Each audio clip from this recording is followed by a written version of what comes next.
One of the most famous horror movies of all time, and one of the earliest, dating back to 1922, gets a refresh with acclaimed director Robert Eggers at the helm. Let's talk about Nosferatu.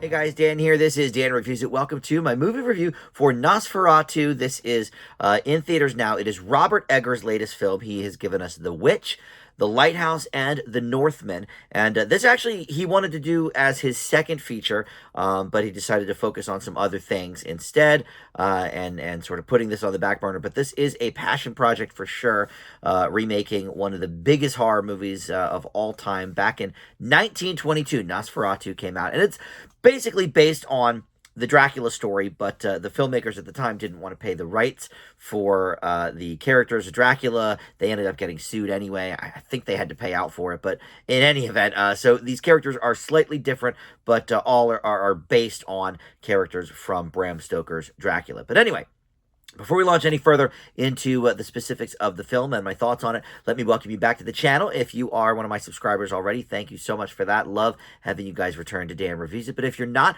please consider subscribing and click that notification bell too so you get the alerts for all my video drops. I do try to post something just about every day, sometimes two in a day. So always a lot to check out here on the channel. You can just like this video too or comment below. That stuff, of course, helps the channel out. All right, so I'm a little hit or miss on Robert Eggers, I'll be honest. I thought The Witch was way too slow. Didn't really love that. The Northman, I get what was happening. It was obviously, it looked beautiful, but I thought it was kind of boring. But The Lighthouse I really, really liked. And Eggers likes to reuse some of his actors. So in this we have Bill Skarsgård, who was in The Northman. He plays Count Orlok, slash Nosferatu, same thing. He is a nobleman and vampire living alone in his ruined castle, and he wants to acquire a new property in Germany. And Nicholas Hoult plays Thomas Hunter. I believe he is new to the Eggers universe, but he is a nice dude who just recently got married and wants to take care of his new wife, Ellen, played by Lily Rose Depp. And he lives in Germany as well, but way far away from the castle. And so in order to try and become a partner in the brokerage firm where he works, he will take just about any listing he can get of high profile. So he ends up having to go to the Nosferatu castle. And he is based on the character Jonathan Harker in the Bram Stoker book. And Lily Rose Depp is based on the wife of that. I've never actually seen Bram Stoker's Dracula. I know that was a popular 90s movie. Never saw it. I think I read part of the book back in the day. But anyway, I watched the original Nosferatu to sort of familiarize myself with the content. I didn't realize it was such a Dracula sort of rip. But I enjoyed it. I don't watch a lot of silent movies.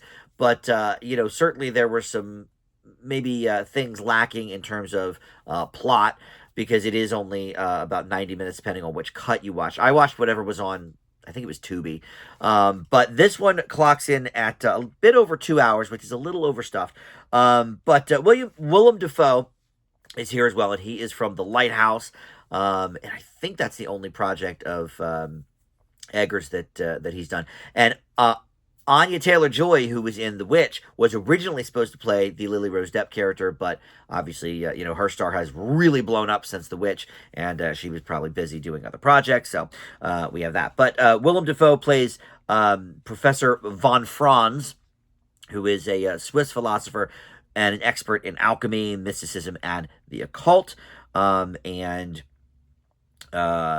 so that's the basic story. We have a lot of things going on between nightmares slash the dream world and the real world, and as an audience member I was left a bit confused as to some of the things that were happening in this movie, even after having watched the 1922 version.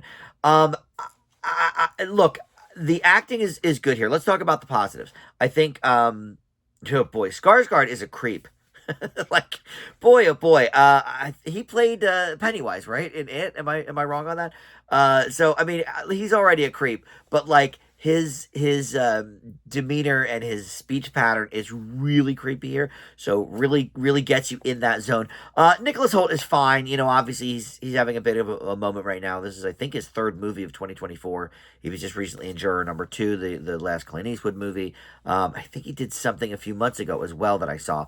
And actually, Lily Rose Depp here is really good. And that was, for me, the biggest surprise, because the only thing I'd seen her in, I've seen her in two things. Yoga Hosers, the Kevin Smith movie, which is terrible and was basically just a vehicle for his daughter and Johnny Depp's daughter to hang out or whatever.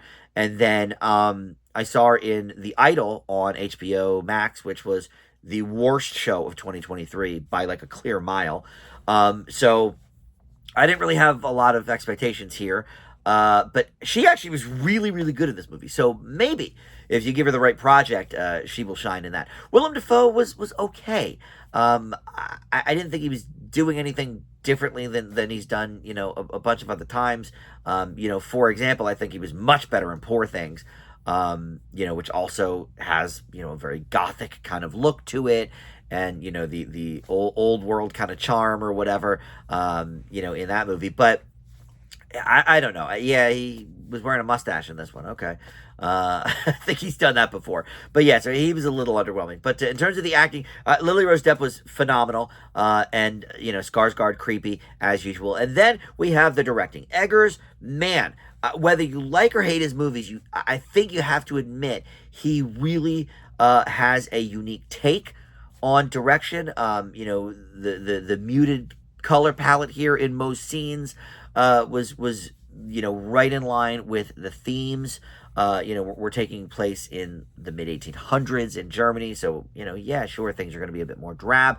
But then in other scenes where it's daytime and the little kids are playing, it's a normally lit scene. It's just when we get to those sort of darker moments, darker elements, and certainly in Count Orlok's castle, that we have all of these really like muted colors, and I thought it worked extremely well. He also has interesting shots, even like something as simple as like a dolly shot where the camera is sort of panning up, then it stops at just the right moment, and then nothing happens on the screen for like a couple of seconds.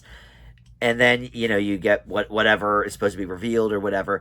And so this movie is less about things like jump scares and more interested in really bringing you in to the story. And so I have to admit that was definitely a highlight as well, his directing. And that's what I kind of felt about The Northman, too. I didn't love that movie, but I did feel like Eggers knew what the hell he was doing behind the camera, for sure. So look, this is definitely worth a watch, I think, but it's easily 10, 15, maybe even 20 minutes too long. You could clip here and there. And actually, the other tellings of this story start, about 20 minutes in for this version. It starts, I think, where the Nicholas Hoult character kind of gets to the castle.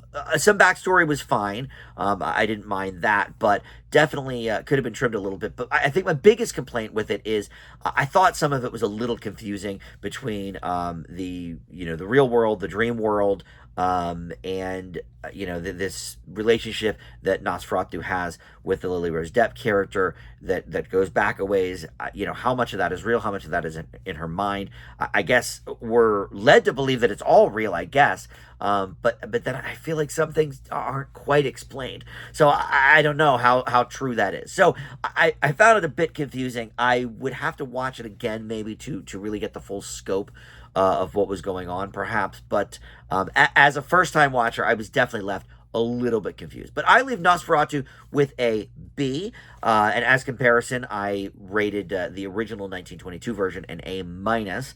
So definitely, still in kind of that ballpark, but a bit of a decline. But it definitely looks a lot better. I mean, look, that was on very grainy old footage. The Bram Stoker estate had tried to get all the copies destroyed, and luckily some people held on to it, so now we have Nosferatu 1922 to watch, but in a very grainy form. So obviously, look, this looks way better, but it's directed way better too. It's so interesting what Eggers does. So all right, thank you for watching Dave Reviews It, and I'll see you next time.